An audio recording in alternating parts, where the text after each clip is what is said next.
What's up, magandang tanghali guys, Chris TV. Welcome back to my channel again guys. Today is Saturday guys, March 9.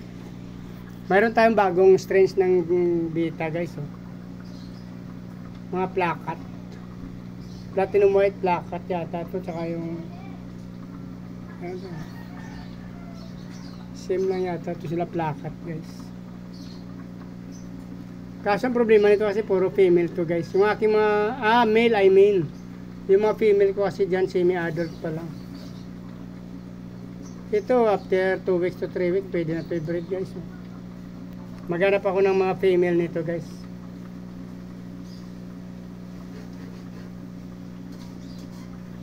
Actually meron din ako mga white pa dyan yan. Ano ba yung white ko dito? Meron ako ditong white, alam ko dalawa pa yan.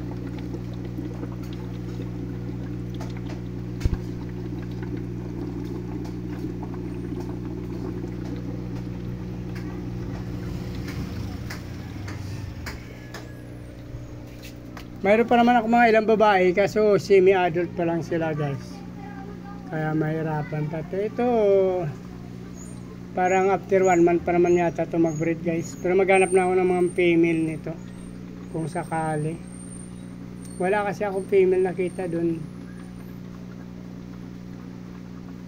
Ito puro male. Male lang lahat to guys.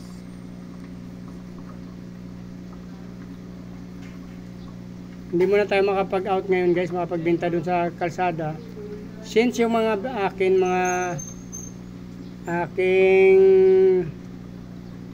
mga fish guys na ubos na yung medyo semi-adult tsaka ang adult. Mga actually ang adult ko dito ano na lang yung aking feeder guys, yan o. Yung mga gapi ko kasi mga maliliit pa sila. Yung aking mga feeder pwede na sana to. Tsaka yung danyo. Pero yung gapi natin kasi guys maliliit pa sila. Yan o. Same dito. After 2 weeks siguro pwede na rin ulit. Mayroon pa dito tayo kasi o. So guys o.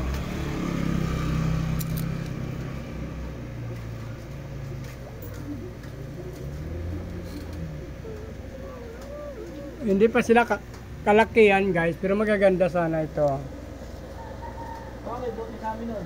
Bagay, pwede na to, patatapusin na natin itong week na to. Isang week siguro pwede na. Mayroon ako nakita na parang swordtail yung gapi na parang swordtail yung buntot niya guys. Maganda nila guys oh.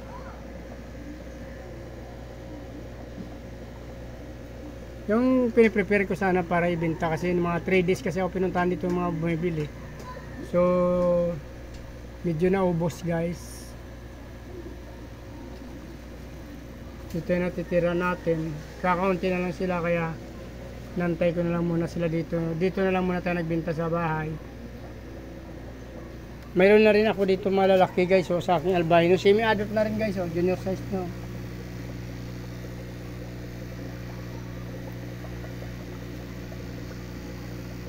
Yeah, kung napanood nyo to at nagustuhan nyo, napanood yung video na to at nagustuhan nyo. And guys,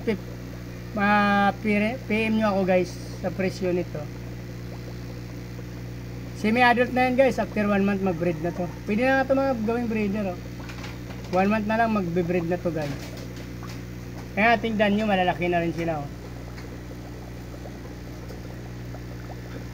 Ito guys, nagustuhan nyo to guys. Oh. PM nyo ako guys kung sino nakapanood ng video na to.